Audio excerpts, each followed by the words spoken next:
ಕರ್ತನಲ್ಲಿ ಪ್ರಿಯರೇ, ಮತ್ತೊಂದಾವರ್ತಿ ದೇವರ ವಾಕ್ಯ ಧ್ಯಾನಿಸಲು ಕೊಟ್ಟಿರುವ ಭಾಗ್ಯಕ್ಕಾಗಿ ಕರ್ತನಿಗೆ ಕೋಟ್ಯಾನುಕೋಟಿ ಸ್ತೋತ್ರಗಳನ್ನ ಸಲ್ಲಿಸುತ್ತಾ, ಈ ದಿನದ ಧ್ಯಾನಕ್ಕಾಗಿ ಆರಿಸಿಕೊಂಡ ವೇದ ಭಾಗವು ಯೆರೆಮೀಯ 33 1-3. ವಿಶೇಷವಾಗಿ ಈ 3ನೇ ವಚನವನ್ನ ಧ್ಯಾನಿಸುವ ಪ್ರಿಯರೇ. ಯೆಹೋವ ನಾಮಾಂಕಿತನು ಇಂತೆನ್ನುತ್ತಾನೆ, ನನ್ನನ್ನು ಕೇಳಿಕೋ, ನಾನು ನಿನಗೆ ಸದುತ್ತರವನ್ನ ದಯಪಾಲಿಸಿ ನಿನಗೆ ತಿಳಿಯದ ಮಹತ್ತಾದ ಗೂಢಾರ್ಥಗಳನ್ನ ಗೋಚರಪಡಿಸುವೆನು ಎಂಬುದೇ. ಯೆಹೋವ ನಾಮಾಂಕಿತನು ಇಂತೆನ್ನುತ್ತಾನೆ. ಪ್ರಿಯರೇ, ಪರಾತ್ಪರನಾದ ತಂದೆಯಾದ ದೇವರೇ ಸ್ವತಃ ನುಡಿದ ವಾಗ್ದಾನವಾಗಿದೆ. ಯೆರೆಮೀಯ ಪ್ರವಾದಿಯು ಕಾರಾಗೃಹದ ಅಂಗಳದಲ್ಲಿ ಸರಿಯಾಗಿದ್ದಾಗ ಕರ್ತನೇ ದಯಪಾಲಿಸಿದ ವಾಕ್ಯ ಇದಾಗಿದೆ. ಇದು ಪ್ರಾರ್ಥನೆಗೆ ಆಹ್ವಾನ ಕೊಟ್ಟದ್ದಾಗಿದೆ. ಕರ್ತನ ಪ್ರಸನ್ನತೆ ಮತ್ತು ಮಾರ್ಗದರ್ಶನದ ಭರವಸೆ ನೀಡುವಂಥದ್ದಾಗಿದೆ.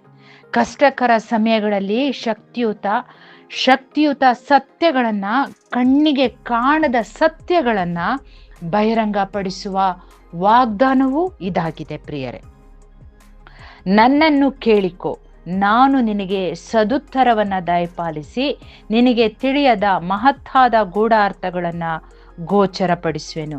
ಕರ್ತನು ನಮಗೆ ಹೇಳುತ್ತಿರುವ ನಿಮ್ಮ ವೈಯಕ್ತಿಕ ಪ್ರಾರ್ಥನೆಯನ್ನು, ನನ್ನ ವಾಗ್ದಾನವನ್ನ ಬಳಸಿಕೊಂಡು ನೇರವಾಗಿ ನನ್ನ ಕೇಳು. ನಿಮ್ಮ ಅಗತ್ಯ, ನಿಮ್ಮ ಅವಶ್ಯಕತೆ, ನಿಮಗೆ ಗೊಂದಲವಿದ್ದರೆ ಕೇಳಿಕೋ ಎಂಬುದಾಗಿ ಇಲ್ಲಿ ಕರ್ತನು ತಿಳಿಸುತ್ತಿರುವುದನ್ನ ನಾವು ನೋಡ್ತೇವೆ. ಈ ರೀತಿಯಾದ ಪ್ರಾರ್ಥನೆಯ ಮೂಲಕ ಕರ್ತನ ಸನ್ನಿಧಾನದಲ್ಲಿ ನಾವು ಒಪ್ಪಿಸಿಕೊಂಡಾಗ ಅಥವಾ ಆತುಕೊಂಡಾಗ ಅಥವಾ ಆತನೊಟ್ಟಿಗೆ ಹಂಚಿಕೊಂಡಾಗ ಆತನ ಮಹಾ ಮತ್ತು ಪ್ರಬಲವಾದ ವಿಷಯಗಳನ್ನ ಅರಿಯಲು ನಾವು ಸಿದ್ಧರಾಗುತ್ತೇವೆ ಅಥವಾ ಆಲಿಸುತ್ತೇವೆ. ಪ್ರಿಯರೇ, ಈ ಮೂಲಕ ಪರಾತ್ಪರನಾದ ಸರ್ವಶಕ್ತನ ಸಾಮರ್ಥ್ಯವನ್ನ ಅರಿತು ಅದ್ಭುತ ಸ್ವರೂಪನು ಆಲೋಚನಾ ಕರ್ತನ ಇರುವಿಕೆಯನ್ನ ನಾವು ಅರಿಯುವವರಾಗಿದ್ದೇವೆ. ಪ್ರಾರ್ಥನೆಗೆ ಆಹ್ವಾನ ಕೊಡುವ ಕರ್ತನು ತನ್ನನ್ನು ಕರೆಯಲು ನಮಗೆ ಆಜ್ಞಾಪಿಸುತ್ತಾರೆ. ಇದು ಮಾನಸಿಕವಾಗಿ ಕುಗ್ಗುವುದಕ್ಕಿಂತ ತಂದೆಯಾದ ದೇವರೊಟ್ಟಿಗೆ ಸಕ್ರಿಯವಾಗಿ ನಿರಂತರವಾಗಿ ಆತುಕೊಳ್ಳುವಿಕೆಯು ಮತ್ತು ಸುಂದರವಾಗಿ ಆತನೊಟ್ಟಿಗೆ ಒಡನಾಟ ಬೆಳೆಸಿಕೊಳ್ಳುವುದಕ್ಕೂ ಮತ್ತು ಕರ್ತನ ಸ್ಪಂದಿಸುವಿಕೆಯ ಭರವಸೆಯ ಬಲಗೊಳಿಸುವಂಥದ್ದಾಗಿದೆ. ಈ ಸ್ಪಂದಿಸುವಿಕೆಯ ಭರವಸೆ ಎಷ್ಟರ ಮಟ್ಟಿಗೆ ಬಲಗೊಳಿಸುವಂಥದ್ದಾಗಿದೆ ಎನ್ನುವುದಾದರೆ, ನನ್ನನ್ನು ಕೇಳಿಕೋ, ನಿಮಗೆ ತಿಳಿಯದ ಮಹಾಗೂಢಾರ್ಥಗಳನ್ನ ಗೋಚರಪಡಿಸುವೆನು ಎಂಬ ಭರವಸೆಯು ನಾವಿಲ್ಲಿ ನೋಡುವವರಾಗಿದ್ದೇವೆ. ಹೌದು ಪ್ರಿಯರೇ, ಸಂಕಷ್ಟದ ಸಮಯದಲ್ಲಿ ನಮ್ಮನ್ನು ದೇವರು ಕೈ ಬಿಟ್ಟನ, ಆತನು ನಮ್ಮಿಂದ ದೂರವಿದ್ದಾನ ಎಂಬುದಾಗಿ ನಾವು ಯೋಚಿಸುವಂತ ಅಗತ್ಯವಿಲ್ಲ. ಆತನು ನಮ್ಮ ಸಮೀಪದಲ್ಲೇ ಇರುವ, ನಮ್ಮನ್ನು ಆತನ ಅಸಡ್ಡೆ ಮಾಡುವಂಥವನಲ್ಲ.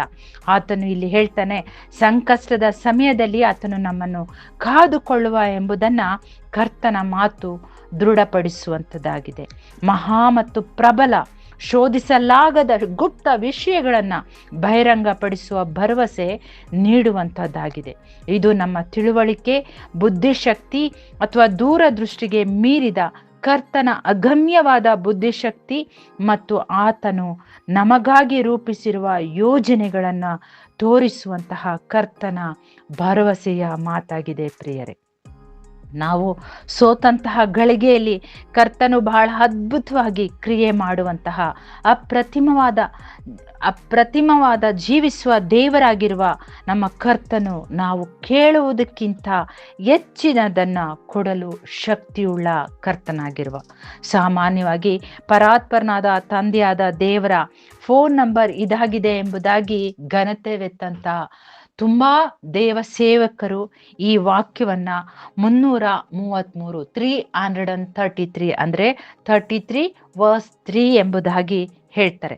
ದೇವರ ಫೋನ್ ನಂಬರ್ ಎಂದು ಕರೆಯಲ್ಪಡುವ ಈ ವಚನವು ಕ್ರೈಸ್ತ ವಿಶ್ವಾಸಿಗಳಾದ ನಾವು ನಂಬಿಕೆಯಿಂದ ಕರ್ತನ ಬಳಿಗೆ ಬರಲು ಪ್ರೋತ್ಸಾಹಿಸುವ ಈ ವಚನವು ತಕ್ಷಣದ ದುಃಖಿತ ಕ್ಷಣವನ್ನ ಮೀರಿ ಸಮಾಧಾನ ಹೊಂದಿ ಕರ್ತನ ಪ್ಲಾನ್, ಆತನ ಕಾರ್ಯ, ಆತನ ಅದ್ಭುತ ಕಾರ್ಯ ನೋಡಲು ಈ ವಚನವು ನಮ್ಮನ್ನು ಸಿದ್ಧ ಮಾಡುವಂಥದ್ದಾಗಿದೆ ಪ್ರಿಯರೇ. ಕರ್ತನೆ, ನಮ್ಮ ಉಳಿದ ಆಯುಷ್ಕಾಲದಲ್ಲಿ ನಿನ್ನ ಬಲವನ್ನು ಆಶ್ರಯಿಸಿ ನಿನ್ನ ಕಾರ್ಯಗಳ ಮೂಲಕ ಸಮೃದ್ಧಿ ಆಶೀರ್ವಾದಗಳನ್ನು ಹೊಂದಿಕೊಳ್ಳುವಂತೆ ನಮ್ಮನ್ನು ನಡೆಸು ಸ್ವಾಮಿ. ಯೇಸು ಸ್ವಾಮಿಯ ಹೆಸರಿನಲ್ಲಿ ಬೇಡುತ್ತೇವೆ ತಂದೆಯೇ, amen. God bless you all. Take care.